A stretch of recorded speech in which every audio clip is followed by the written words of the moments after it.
আসসালামু আলাইকুম। বিটিভি চট্টগ্রামের সংবাদে সবাইকে স্বাগত জানাচ্ছি অঙ্কন শ্রেষ্ঠা। প্রথমে সংবাদ শিরোনাম। 2025 সালে বৈদেশিক কর্মসংস্থান খাতে বাংলাদেশের উল্লেখযোগ্য প্রবৃদ্ধি, প্রায় $33 বিলিয়ন রেমিটেন্স পাঠিয়েছেন প্রবাসীরা।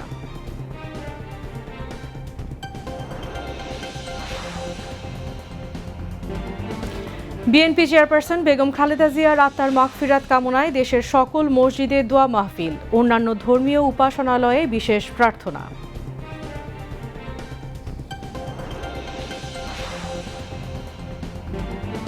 বেগম খালেদা জিয়ার সমাধিতে পরিবারের সদস্যসহ দলীয় নেতাকর্মী ও সাধারণ মানুষের শ্রদ্ধা, পালিত হচ্ছে রাষ্ট্রীয় শোক।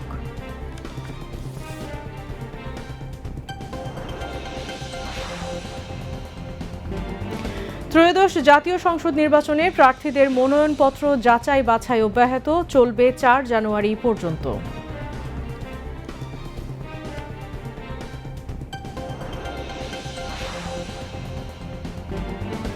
ইরানে নিরাপত্তা বাহিনীর সঙ্গে বিক্ষোভকারীদের সংঘর্ষ, নিহত 7।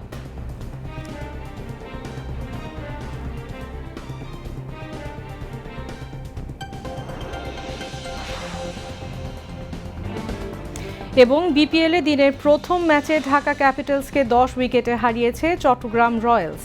সন্ধ্যায় দ্বিতীয় ম্যাচে রংপুর রাইডার্সের মুখোমুখি হবে সিলেট টাইটান্স।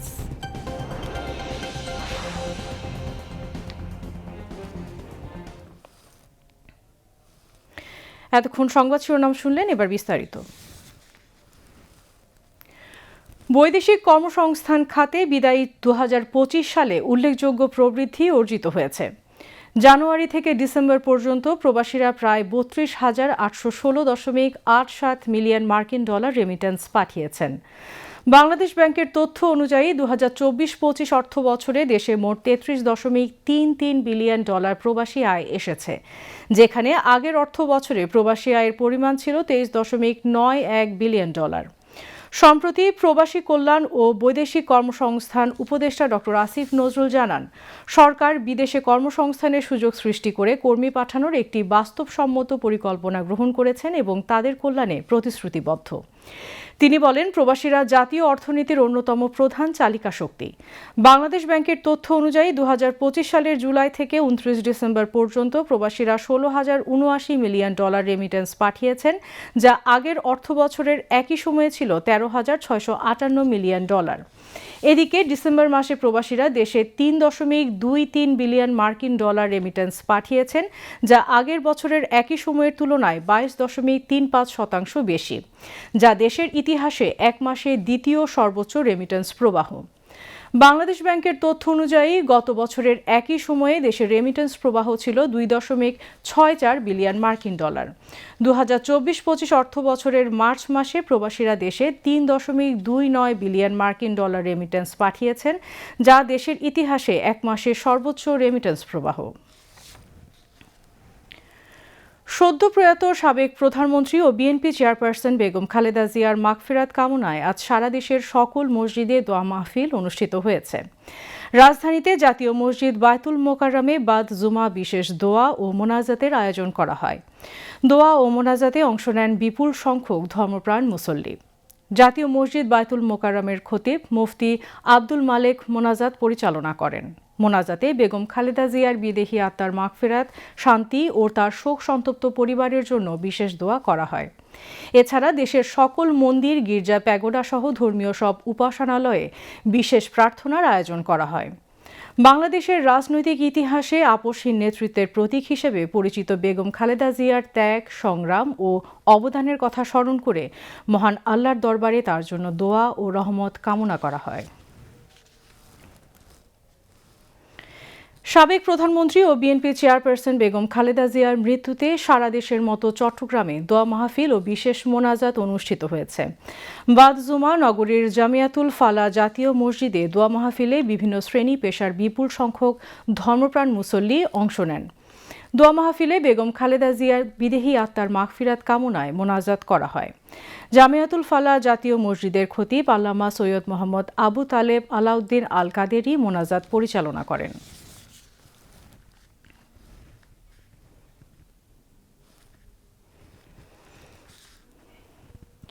সাবেক প্রধানমন্ত্রী ও বাংলাদেশ জাতীয়তাবাদী দল বিএনপির প্রয়াত চেয়ারপারসন বেগম খালেদা জিয়ার সমাধিতে শ্রদ্ধা জানিয়েছেন তার নাতনি ব্যারিস্টার জাইমা রহমান সহ স্বজনরা। সকালে রাজধানীর শেরেবাংলা নগরের জিয়া উদ্যানে শহীদ প্রেসিডেন্ট জিয়াউর রহমান ও বেগম জিয়ার সমাধিতে ফুলেল শ্রদ্ধা জানান তারা। পরে শহীদ জিয়া ও বেগম খালেদা জিয়ার রুহের মাগফিরাত কামনা করে দোয়া ও মোনাজাত করেন স্বজনরা। এ সময় জাইমা রহমান ছাড়াও বেগম খালেদা জিয়ার বোন সেলিনা ইসলাম ও ছোট পুত্রবধূ শর্মিলা রহমান সহ আরও অনেকে উপস্থিত ছিলেন। এদিকে শীত ও ঘন কুয়াশা উপেক্ষা করে ছুটির দিন সকাল থেকে বেগম খালেদা জিয়ার সমাধিস্থলে ভিড় করেন দলীয় নেতাকর্মী ও সাধারণ মানুষ। পুষ্পস্তবক অর্পণের পাশাপাশি তারা রুহের মাগফিরাতের জন্য দোয়া ও মোনাজাত করেন সবাই। এ সময় সমাধিস্থলে কোরআন তেলাওয়াতের পাশাপাশি জিয়া উদ্যানের সমাধি কমপ্লেক্স এলাকায় পরিচ্ছন্নতা কার্যক্রম চালায় দলের কর্মী ও গণপূর্ত অধিদপ্তরের কর্মীরা। দেশের গণতান্ত্রিক রাজনীতির শীর্ষ নেত্রী সাবেক প্রধানমন্ত্রী ও বিএনপি চেয়ারপারসন বেগম খালেদা জিয়ার মৃত্যুতে আজ দেশজুড়ে তৃতীয় ও শেষ দিনের মতো রাষ্ট্রীয় শোক পালিত হচ্ছে।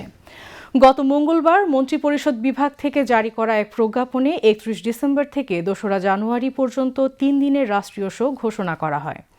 শোকের শেষ দিনে দেশের সকল সরকারি, আধা সরকারি, স্বায়ত্তশাসিত প্রতিষ্ঠান, শিক্ষা প্রতিষ্ঠান সহ সকল সরকারি বেসরকারি ভবন এবং বিদেশে অবস্থিত বাংলাদেশ মিশনগুলোতে জাতীয় পতাকা অর্ধনমিত রাখা হয়। স্বৈরশাসনের বিরুদ্ধে দীর্ঘ লড়াই সংগ্রামের পর শাসন ক্ষমতায় অধিষ্ঠিত হয়ে দেশের রাজনীতি ও অর্থনীতিতে বৈপ্লবিক পরিবর্তন এনেছিলেন বেগম খালেদা জিয়া। সংসদীয় গণতন্ত্র প্রতিষ্ঠার মাধ্যমে তিনি রাজনীতিকে যেমন সহজ করেছিলেন, তেমনি সময়োচিত সঠিক নীতি গ্রহণের মাধ্যমে বাংলাদেশকে দাঁড় করিয়েছিলেন শক্তিশালী আর্থিক ভিত্তির ওপর। বিশ্লেষকরা বলছেন, লোক দেখানো প্রচার প্রচারণার বাইরে থেকে খালেদা জিয়া দেশ ও জাতি গঠনে কাজ করেছেন নীরবে, হৃদয়ের সবটুকু দরদ আর আন্তরিকতা দিয়ে। মেজবা শিমুলের রিপোর্ট।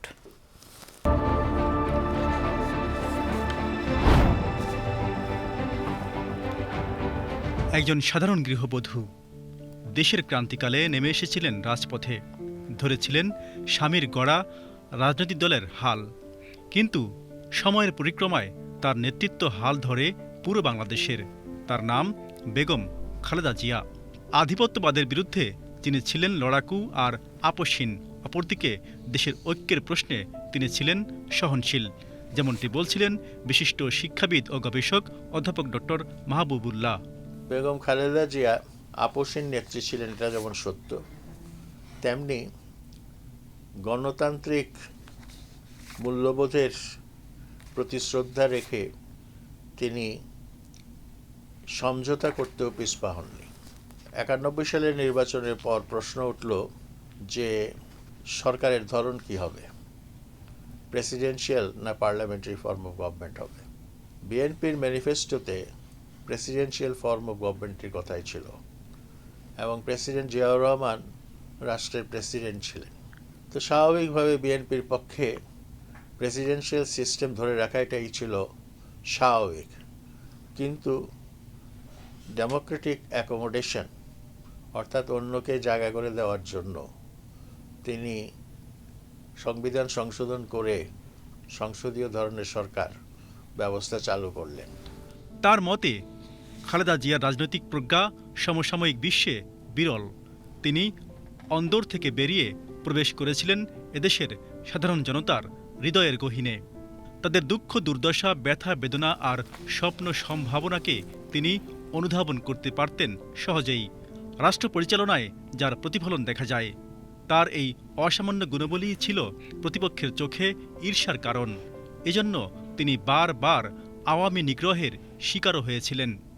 এত সৌজন্য দেখিয়েও তিনি খুব শান্তিতে দেশ চালাতে পারেননি। কিছুদিনের মধ্যে আওয়ামী লীগ নেত্রী ঘোষণা করলেন যে বিএনপিকে একদিনের জন্য, এক মুহূর্তের জন্য শান্তিতে থাকতে দেওয়া হবে না। শুরু হলো নানা রকম আন্দোলন। অর্থনীতিবিদ রাশেদ আল মাহমুদের মতে বেগম খালেদা জিয়া ছিলেন প্রচার বিমুখ, নিভৃতচারী, যিনি এদেশের রাজনীতিকে শক্তিশালী ভিত্তি দিয়েছিলেন। তিনি যখন ১৯৯১ সালে সরকার গঠন করেন, তখন দারিদ্র্যের জাঁতাকলে অধিকাংশ মানুষ ছিল। তার সময়কালেই ঐতিহাসিক দারিদ্র্য বিমোচন ঘটেছে, যা বাংলাদেশের ইতিহাসে এই রেকর্ড কেউ ছুঁইতে পারেনি। এটা একমাত্র তুলনা করা যেতে পারে চীনের যেরকম দারিদ্র্য বিমোচন ঘটেছে। তার মতে তার সময়ে নেওয়া উদ্যোগের কারণেই কৃষি ও শিল্পে অভূতপূর্ব অগ্রগতি হয় বাংলাদেশের। কৃষিতে ঘটে বিপ্লব, শিল্পের চাকায় আসে দুর্দমনীয় গতি। শিক্ষা, স্বাস্থ্যসহ প্রতিটি খাতেই বেগম খালেদা জিয়ার সুনিপুণ ছোঁয়া একটি ভঙ্গুর ও অগোছালো বাংলাদেশকে দিয়েছিল প্রাণের স্পন্দন। আমরা লক্ষ্য করেছি উচ্চ ফলনশীল জাতের ব্যবহার, সার এবং সেচের কারণে, বিশেষ করে বোরো ধান আসার কারণে আমরা দানাদার শস্যের এক বড় রকমের উল্লম্ফন লক্ষ্য করেছি, এবং যার কারণে প্রায় স্বয়ংসম্পূর্ণতার দিকে গেছে চাল উৎপাদন। এর ফলে বাংলাদেশের যে দুর্ভিক্ষ এবং বাংলাদেশের যে খাদ্য সাহায্যের উপরে নির্ভরতা, সেখান থেকে আমরা একটা নতুন ধরনের কৃষি অর্থনীতির দিকে যাত্রা ঘটিয়েছি তার নির্দেশনার কারণে। এবং নারীর অংশগ্রহণ সর্বত্র, সেটা শিক্ষায়, কাজে এবং কর্মসংস্থানের নতুন নতুন রেকর্ড তৈরি হয়েছে। বেগম খালেদা জিয়া, যিনি একজন সাধারণ গৃহবধূ হয়েই হয়তো কাটাতে চেয়েছিলেন পুরোটা জীবন, কিন্তু বাস্তবতা তার কাঁধে চাপিয়ে দেয় দেশ গঠনের দায়িত্ব। যে দায়িত্ব তিনি পালন করেছেন হৃদয়ের সবটুকু আবেগ আর ভালোবাসা দিয়ে। তাই তো যতদিন বিশ্ব মানচিত্রে রবে এই দেশ, ততদিন তার নামটিও খোদাই করা থাকবে দেশপ্রেমিকদের সারির প্রথম দিকেই। মেজবা শিমুল, বিটিভি নিউজ। ত্রয়োদশ জাতীয় সংসদ নির্বাচনে প্রার্থীদের মনোনয়নপত্র যাচাই বাছাই চলছে। 29 ডিসেম্বর মনোনয়নপত্র দাখিলের পর 30 ডিসেম্বর থেকে শুরু হয় যাচাই বাছাই। সারা দেশে রিটার্নিং ও সহকারী রিটার্নিং অফিসারের কার্যালয়ে চলছে মনোনয়নপত্র যাচাই বাছাইয়ের কাজ। ঢাকা বিভাগীয় কমিশনারের কার্যালয়ে ঢাকার 13টি আসনে মোট 253টি মনোনয়নপত্রের যাচাই বাছাই চলছে, যা চলবে আগামী 4 জানুয়ারি পর্যন্ত। যাচাই বাছাইয়ের কারো প্রার্থিতা বৈধ না হলে আপিল দায়ের করার সুযোগ থাকবে 11 জানুয়ারি পর্যন্ত।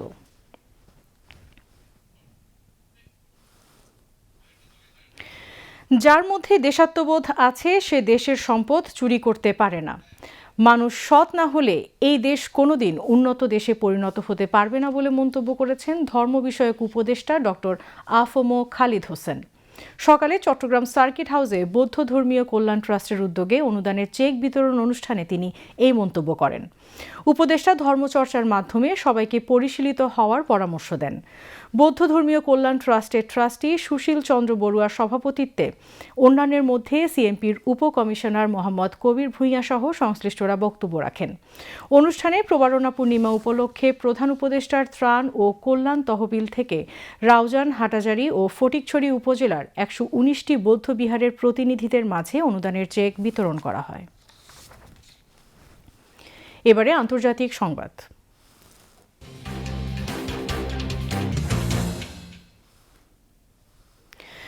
মুদ্রাস্ফীতি আর জাতীয় মুদ্রার রেকর্ড দরপতন, এই দুই চাপে উত্তাল হয়ে উঠেছে ইরান। অর্থনৈতিক সংকটকে কেন্দ্র করে শুরু হওয়া বিক্ষোভ এখন রূপ নিয়েছে সহিংসতায়।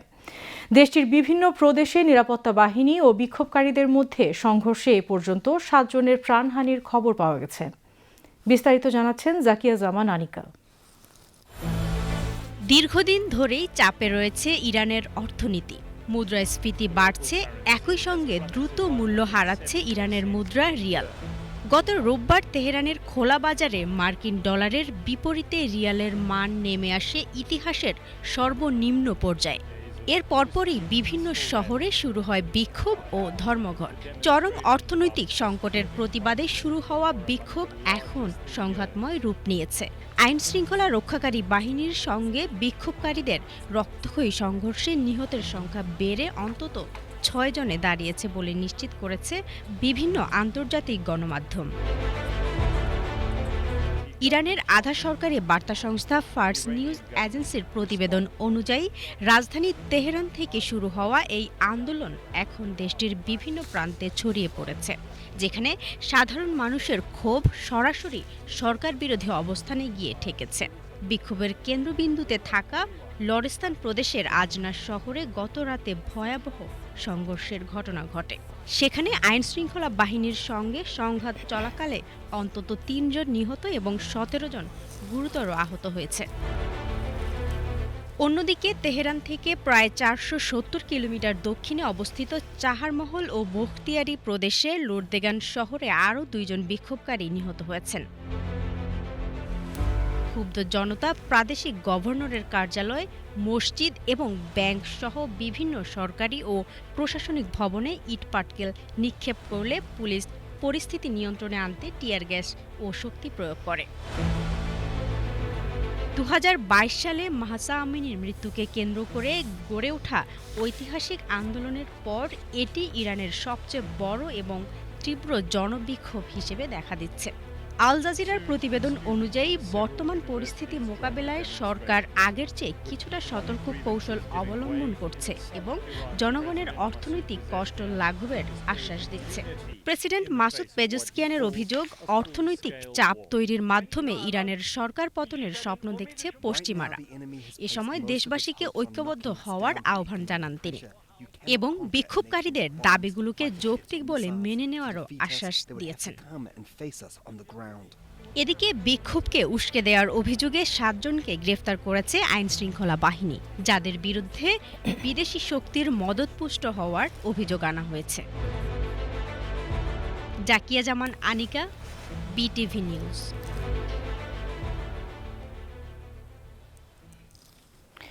ভেনেজুয়েলায় সাম্প্রতিক কয়েক মাসে কমপক্ষে ৫ জন মার্কিন নাগরিককে আটক করা হয়েছে। সংশ্লিষ্ট একজন মার্কিন কর্মকর্তা সংবাদ মাধ্যম সিএনএনকে একথা জানিয়েছেন। তিনি জানান, সম্প্রতি মার্কিন যুক্তরাষ্ট্র ভেনেজুয়েলার প্রেসিডেন্ট নিকোলাস মাদুরোর ওপর চাপ সৃষ্টি করায় মার্কিন নাগরিকদের আটকের পন্থা গ্রহণ করেছে দেশটি। মার্কিন এই কর্মকর্তা জানান, আটককৃত মার্কিন নাগরিকদের বিভিন্ন কারণে আটক করা হয়ে থাকতে পারে। তাদের কেউ কেউ মাদক চোরাচালানের সাথেও জড়িত থাকতে পারেন বলে ধারণা করা হচ্ছে। মার্কিন কর্মকর্তারা জানিয়েছেন, ভেনেজুয়েলায় আটক মার্কিন নাগরিকদের বিষয়ে তথ্য সংগ্রহ করা হচ্ছে। ট্রাম্প প্রশাসনের কর্মকর্তারা জানিয়েছেন, যুক্তরাষ্ট্রের উপর চাপ সৃষ্টি করতে ভেনেজুয়েলায় মার্কিন নাগরিকদের আটক করা হচ্ছে। সম্প্রতি নিউ ইয়র্ক টাইমস ভেনেজুয়েলায় মার্কিন নাগরিকদের আটকের বিষয়ে প্রথম সংবাদ প্রকাশ করে। এই বিষয়ে মার্কিন পররাষ্ট্র দপ্তরের সাথে যোগাযোগ করা হলেও কোনো মন্তব্য পাওয়া যায়নি। তাছাড়া হোয়াইট হাউসও এ বিষয়ে কোনো মন্তব্য করেনি। উল্লেখ্য, সাম্প্রতিককালে যুক্তরাষ্ট্র ভেনেজুয়েলার জ্বালানিবাহী বেশ কিছু জাহাজ আটক ও মাদক চোরাচালানিদের বিরুদ্ধে অভিযান জোরদার করেছে। রুশ নিয়ন্ত্রিত ইউক্রেনের খেরসন প্রদেশে ইউক্রেনীয় ড্রোন হামলায় অন্তত ২৪ জন নিহত হয়েছেন। নববর্ষ উদযাপনের সময় এই হামলা হয় বলে দাবি করেছেন খেরসনের রুশপন্থী গভর্নর ভ্লাদিমির সেলদো। বৃহস্পতিবার সামাজিক যোগাযোগ মাধ্যম টেলিগ্রামে এক বিবৃতিতে তিনি এই দাবি করেন। ভ্লাদিমির সেলদো বিবৃতিতে বলেন, নববর্ষ উদযাপনের আনন্দ ভাগাভাগি করতে খোরলির একটি হোটেলের লনে জড়ো হয়েছিলেন সাধারণ মানুষ। বুধবার রাত ১২টার কিছুটা আগে সমবেত মানুষের ওপর আছড়ে পড়ে ৩টি বিস্ফোরকবাহী ড্রোন। এ সময় পুরো হোটেল ও লনে আগুন ধরে যায়, ফলে এক শিশুসহ অন্তত ২৪ জন বেসামরিক নিহত হন। সেলদো বলেন, তিনি এই বোমা হামলাকে বেসামরিক নাগরিকদের ওপর ইচ্ছাকৃত হামলা বলে মনে করেন। ইউক্রেনীয় সেনারা অনেক মানুষকে জীবন্ত পুড়িয়ে মারছে। আবারও দেশের খবর। বিএনপির চেয়ারপারসন ও সাবেক প্রধানমন্ত্রী বেগম খালেদা জিয়ার মৃত্যুতে চট্টগ্রামে জাতীয়তাবাদী সামাজিক সাংস্কৃতিক সংস্থা জাসুসের উদ্যোগে শ্রদ্ধা নিবেদনের জন্য খোলা হয়েছে শোক বই। নগরীর শিল্পকলা একাডেমি প্রাঙ্গণে স্থাপিত শোক বইয়ে স্বাক্ষরের মাধ্যমে শ্রদ্ধা নিবেদন করেন চট্টগ্রামের বিশিষ্ট শিল্পী, কবি, সাহিত্যিক, অভিনেতা, সাংবাদিক ও প্রকাশকরা। তারা বলেন, বেগম খালেদা জিয়া শুধুমাত্র একজন রাজনৈতিক নেতা নন, তিনি ছিলেন গণতন্ত্র, নারী নেতৃত্ব ও জাতীয় মর্যাদার এক অনন্য প্রতীক। তাঁর আপোষহীন সংগ্রাম ও দৃঢ় নেতৃত্ব দেশের ইতিহাসে চিরস্মরণীয় হয়ে থাকবে বলে মন্তব্য করেন বিশিষ্ট ব্যক্তিরা। এ সময় প্রখ্যাত কণ্ঠশিল্পী আব্দুল মান্নান রানা, চট্টগ্রাম মহানগর জাসাসের আহ্বায়ক এম.এ. মুসা বাবলু, সদস্য সচিব মামুনুর রশিদ শিপন, কেন্দ্রীয় জাসাস নেত্রী নাজমা সাঈদ, প্রফেসর আব্বাস উদ্দিন, সাংবাদিক হাসান মুকুল ও ইমরান এমি সহ সংশ্লিষ্টরা উপস্থিত ছিলেন। 21শে পদকপ্রাপ্ত ধর্মীয় গুরু চট্টগ্রাম বৌদ্ধবিহারের প্রয়াত অধ্যক্ষ ডক্টর জ্ঞানশ্রী মহাথেরোর জাতীয় অনিত্য সভা ও স্মৃতিচারণ অনুষ্ঠিত হয়েছে। নগরীর প্যারেড মাঠে বাংলাদেশ বৌদ্ধ সমিতি আয়োজিত দুদিনব্যাপী স্মৃতিচারণ অনুষ্ঠানের সমাপনীতে সভাপতিত্ব করেন উপসংঘ রাজ শাসনপ্রিয় মহাথেরো। অনুষ্ঠানে চট্টগ্রাম কলেজের অধ্যক্ষ প্রফেসর মোহাম্মদ মোজাহিদুল ইসলাম চৌধুরী, বৌদ্ধ সমিতির chairman Ajit Ranjan Barua, metropolitan archbishop Lawrence Subrata Howlader, Cox's Bazar medical কলেজের প্রফেসর ডাক্তার অনুপম বড়ুয়া, বৌদ্ধ ধর্মীয় কল্যাণ ট্রাস্টের ভাইস চেয়ারম্যান ভবেশ চাকমা সহ বৌদ্ধ ধর্মীয় নেতৃবৃন্দ বক্তব্য রাখেন। এবারে আবহাওয়ার খবর।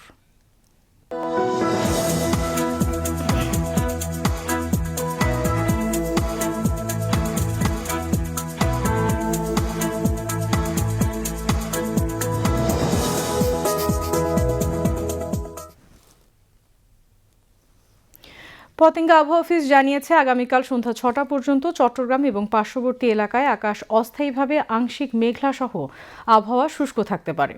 সেই সাথে মধ্যরাত থেকে সকাল এবং কোথাও কোথাও দুপুর পর্যন্ত মাঝারি থেকে ঘন কুয়াশা বিরাজ করতে পারে।